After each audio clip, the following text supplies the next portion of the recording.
രചന ദിവ്യ രാജേഷ്. എന്നാൽ എന്തുകൊണ്ടായിരിക്കാം ദീപക് ഒരിക്കൽ പോലും തന്നെ തിരിഞ്ഞു നോക്കാൻ നടന്നതെന്ന് എത്ര ആലോചിച്ചിട്ടും നിരഞ്ജനക്ക് മനസ്സിലായില്ല. ആലോചിക്കുന്തോറും അവളുടെ കണ്ണുകൾ നിർത്താതെ പെയ്തുകൊണ്ടിരുന്നു. നിരഞ്ജന ആകെ വല്ലാത്ത അവസ്ഥയിലായിരുന്നു. സന്തോഷിക്കണോ അതോ സങ്കടമാണോ എന്ന് മനസ്സിലാവാത്ത അവസ്ഥ. കല്യാണം കഴിഞ്ഞ് 15 വർഷമായിട്ടും ഇതുവരെ കൂടെ കൂട്ടാൻ തോന്നാത്ത ദീപക് എത്രയോ വർഷങ്ങൾക്ക് മുന്നേ തന്നെയും മക്കളെയും ഒക്കെ കൂടെ കൂട്ടാൻ പറ്റുമായിരുന്നിട്ടും എന്തുകൊണ്ടോ കൂട്ടിയില്ല. വിസിറ്റിങ്ങിലെങ്കിലും കൂട്ടുമെന്ന് നിരഞ്ജന പലപ്പോഴും സ്വപ്നം കണ്ടു. വീട്ടിലെല്ലാവരും ഇടയ്ക്കിടെ ഗൾഫിൽ പോകും. അവരുടെ ഭർത്താക്കന്മാർ അവിടെ ജോലി ചെയ്യുന്നുണ്ട്.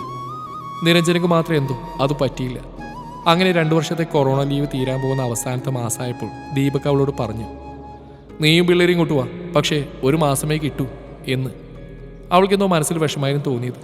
സന്തോഷിക്കാനെന്തോ തോന്നിയില്ല. എന്നാലും സാരമില്ല, നാട്ടുകാരുടെയും ബന്ധുക്കളുടെയും മുമ്പിൽ ചോദ്യത്തിനുള്ള ഉത്തരവുമല്ലോ. അല്ലെങ്കിൽ എല്ലാവരുടെയും ചർച്ച ഇത് മാത്രമായിരുന്നു. എന്ത്യാവൻ നിന്നെ ഇതുവരെയായിട്ടും കൂട്ടാത്ത.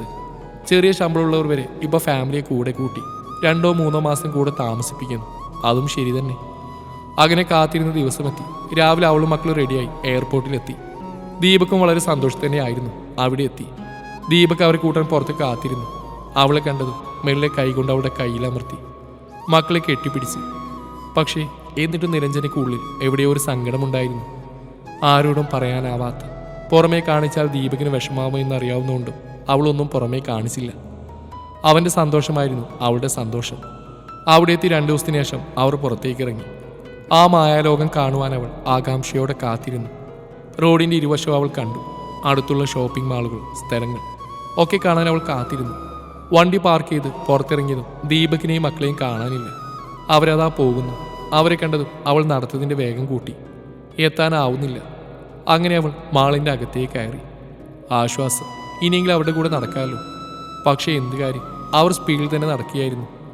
അവൾക്ക് ഇരുവശത്തും ഓരോ ഷോപ്പുകൾ ഉണ്ടെന്നല്ലാതെ അതൊക്കെ എന്താണെന്നോ എങ്ങനെയാണെന്നോ നിരഞ്ജന അറിഞ്ഞില്ല. കുട്ടികൾ അവരെ എൻജോയ് ചെയ്യുന്നുണ്ട്. എനിക്ക് അത് മതിയെന്ന് അവൾ സ്വയം പറഞ്ഞു. ഓരോ ചോക്ലേറ്റുകൾ വാങ്ങിയും അച്ഛനെ കൊണ്ട് വാങ്ങിപ്പിച്ചും അവർ സന്തോഷിച്ചു. താൻ അവിടെ ഒരു അധികപ്പറ്റി പോലെ അവൾക്ക് തോന്നി. മക്കൾ കൂടെയുണ്ടെങ്കിലും ദീപക് തൻ്റെ കൂടെ തന്നെ ആയിരുന്നു മുന്നേക്ക് നടക്കൽ. അതിൽ നിന്നൊക്കെ എന്തോ മാറ്റം അവൾക്ക് ഫീൽ ചെയ്തു. എന്നൊന്ന് കാത്തു നോക്കിയെന്ന് അവൾക്ക് പറയാൻ പലവട്ടം തോന്നി. എങ്കിലും തൊണ്ടയിൽ നിന്ന് ആ വാക്കുകൾ പുറത്തേക്ക് വന്നില്ല. അങ്ങനെയാണ് അവൻ എന്നെ വെയിറ്റ് ചെയ്യായിരുന്നില്ല എന്ന് അവൾക്ക് തന്നെ തോന്നിപ്പോയി. അങ്ങനെ ഓടിയെത്തിയപ്പോഴേക്കും ഉറങ്ങാനായിരുന്നു. നാളെ ഡ്യൂട്ടിയുണ്ട്. ദീപകിന് അപ്പോൾ വേഗം റൂമിലെത്തണം. അങ്ങനെ ഓരോ സ്ഥലം അവൾ ഓടിത്തീർത്തു. പക്ഷേ ഒരു സമാധാനമുണ്ട്. റോഡ് സൈഡുകളെല്ലാം അവൾ കണ്ടു. ഒരു ദിവസം വൈകുന്നേരം അവൻ പറഞ്ഞു രാവിലെ 5 മണിക്ക് ഇറങ്ങണം, ടൗണൊക്കെ കറങ്ങാമെന്ന്. അവൾ ഉത്സാഹത്തോടെ ഉറങ്ങാൻ കിടന്നു. അപ്പോഴേക്കും അവൻ്റെ കൈകൾ മെല്ലെ അവൾ തഴുകി. അവൾ അവനിലേക്ക് അടുത്തു. വന്ന ശേഷം ആദ്യമായിട്ടാണ് അവൻ അവളോടൊരു പഴയ പോലെ സ്നേഹത്തോടെയുള്ള സമീപനം ഉണ്ടായത്. കണ്ണിൽ നിന്ന് വന്ന കണ്ണീർ അവൻ കാണാതെ അവൾ തുടച്ചു. സന്തോഷത്തിൽ മതിമറന്നു നിരഞ്ജന. രാവിലെ എണീറ്റ് റെഡിയായിട്ട് ഇറങ്ങി. പക്ഷേ വീട്ടിലുള്ള പോലെ അല്ലായിരുന്നു പുറത്തെത്തിയാൽ അവൻ. അവൾ എന്തോ അകറ്റി നിർത്തുന്നത് വല്ലാതെ അവൾക്ക് നന്നായി ഫീൽ ചെയ്തു. മക്കളുടെയും ദീപകിൻ്റെ ഒപ്പെത്താൻ അവൾക്ക് നല്ല പാടായിരുന്നു. കാരണം ശ്വാസം മുട്ടൽ. സ്പീഡിലൊരടി നടന്നാൽ അവൾ കിതക്കും. ഇതറിയാവുന്ന ദീപക് തന്നെയാണ് തന്നെ കാത്തിൽക്കാൻ നടക്കുന്നതെന്ന് അവൾക്ക് അത്ഭുതം തോന്നി. പിന്നെ അത് അവൾക്ക് ശീലമായി. ഒന്നും കാണണോ നോക്കണോ അവൾ നോക്കിയില്ല. കാരണം അവൾക്ക് ഓടണമായിരുന്നു അവളുടെ ഒപ്പം എത്താൻ. എന്തിനാണ് താൻ വന്നതെന്ന് അവൾ ദിവസവും ആലോചിച്ചു. പക്ഷേ വീട്ടിലെത്തിയാൽ ദീപക് പഴയ പോലെ തന്നെ സ്നേഹവും ചിരിയും കളിയും. ചിലപ്പോൾ തൻ്റെ അഭംഗിയാവുമോ അവൻ്റെ അകൽച്ചയ്ക്ക് കാരണം?